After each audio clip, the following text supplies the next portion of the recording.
Hey there, I'm Sandra, 28 years old, and up until recently, I thought I had life all figured out.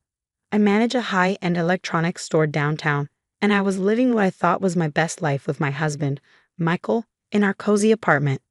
But then, well, let me tell you how it all went south. It started when Michael's older brother, William, lost his job.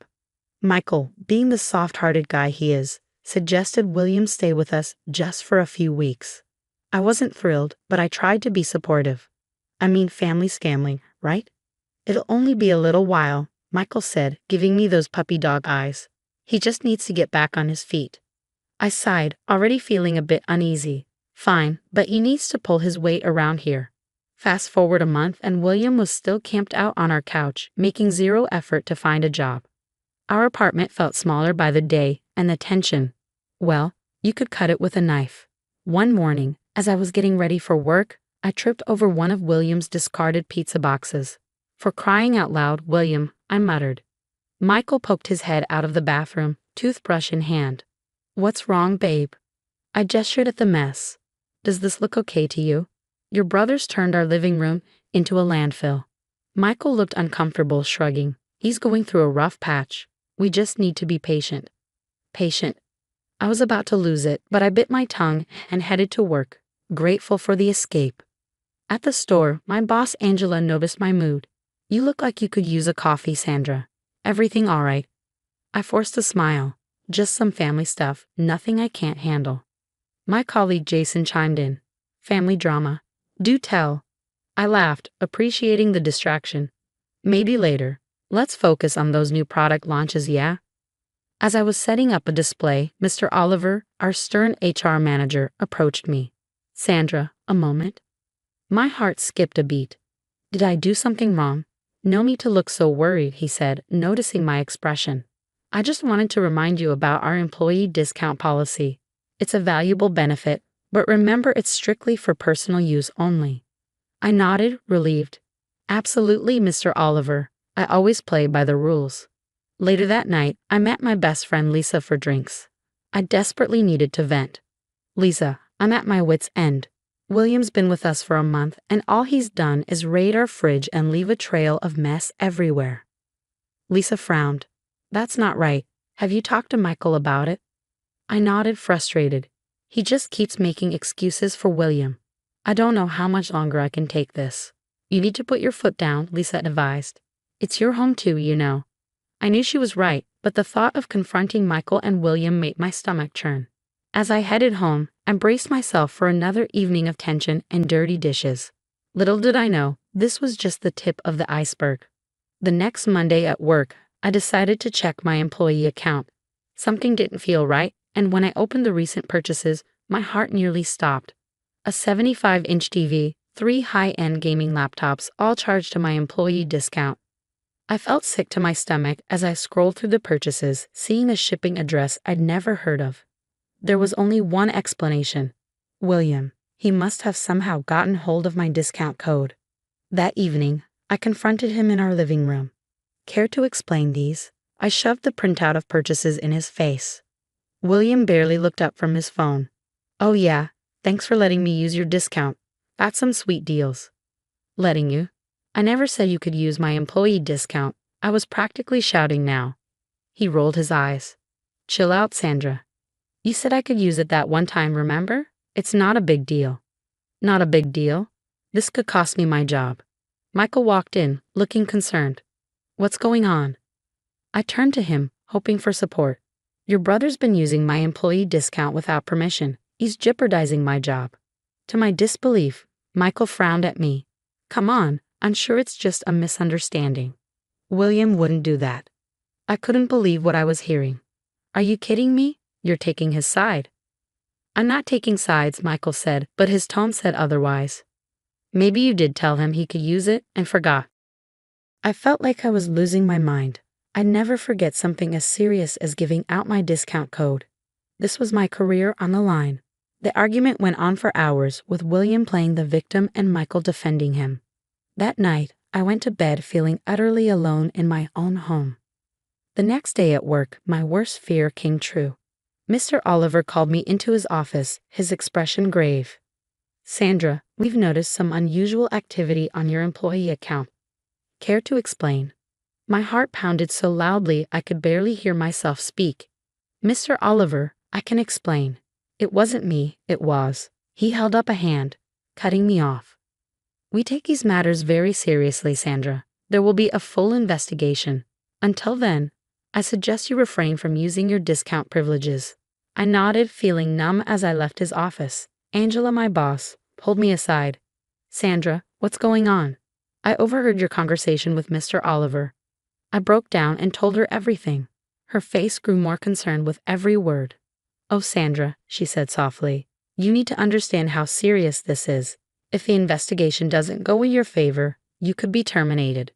The company might even pursue legal action for fraud. Her words hit me like a ton of bricks. I could lose my job, my career, everything I'd worked so hard for, all because of William's selfishness and Michael's blind loyalty. I felt completely trapped. My home life was in shambles. My marriage was on the rocks, and now my job was hanging by a thread. How had everything gone so wrong so fast? And more importantly, how was I going to fix this mess? The next day at work, I pulled Jason aside during lunch. Jason, I need your help. You're good with computers, right? He nodded, looking intrigued. What's up? I took a deep breath and spilled everything. To his credit, Jason listened without interrupting, his eyes widening as I explained. Damn, that's messed up. Of course, I'll help.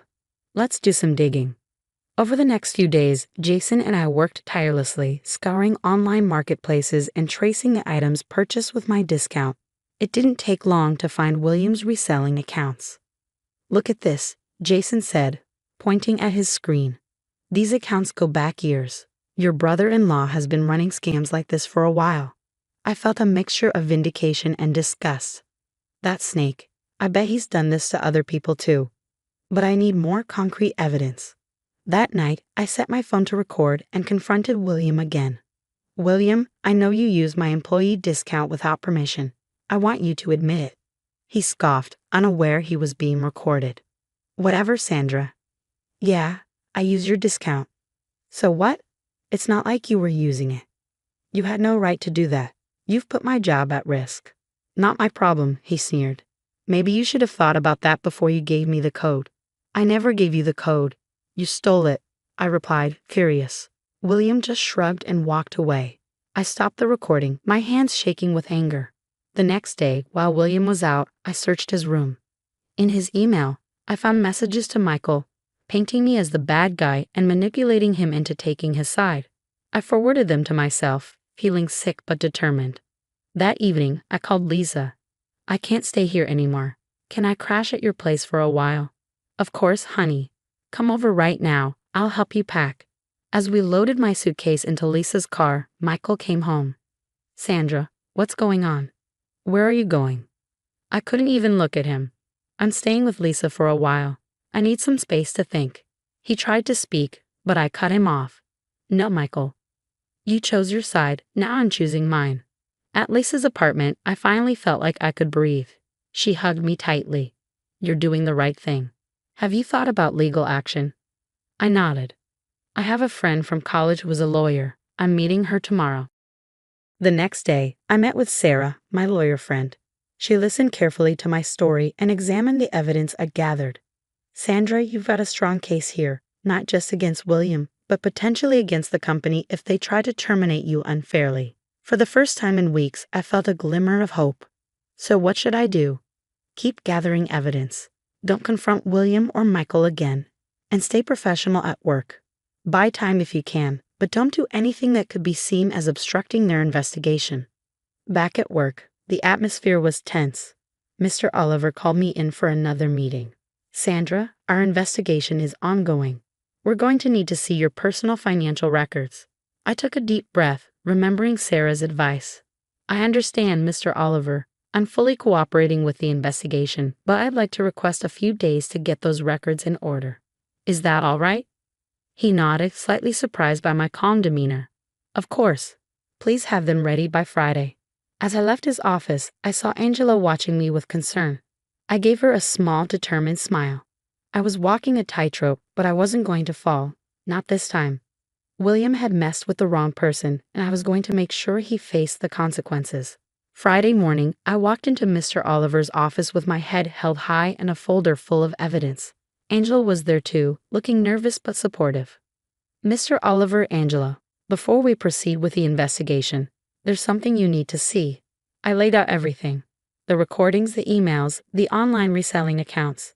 Their expressions shifted from skepticism to shock as they sifted through the evidence.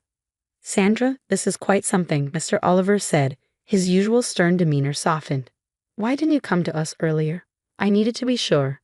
I couldn't risk my career on suspicions alone. Angela spoke up. This clears you completely, Sandra, but it also means we have a serious case of fraud on our hands. Mr. Oliver nodded gravely. Indeed. We'll be pursuing legal action against William. Sandra, your handling of this situation has been exemplary. Relief washed over me, but I knew this was just the beginning. That evening, I met Michael at a coffee shop. His face was a mix of confusion and worry. Sandra, what's going on? Why did you want to meet here? Without a word, I slid the folder of evidence across the table. Michael's face fell as he read through William's manipulative emails. I don't know what to say, Sandra. I'm so sorry. I should have believed you. Part of me wanted to forgive him on the spot, but the hurt was still too raw. You should have, Michael. I'm your wife. I needed you to trust me, and you didn't. Can we fix this? Us? I sighed. I don't know, Michael. I need time. The next few weeks were a whirlwind. The company pressed charges against William for fraud. As news spread, his online reselling accounts were shut down, and he was banned from major platforms. Then, something unexpected happened. An old acquaintance of William's saw his arrest in the news and came forward with evidence of a past scam. William was hit with additional charges. I watched from afar as his carefully constructed house of cards came crashing down. Part of me felt sorry for him, but a bigger part felt vindicated. At work, things took a surprising turn.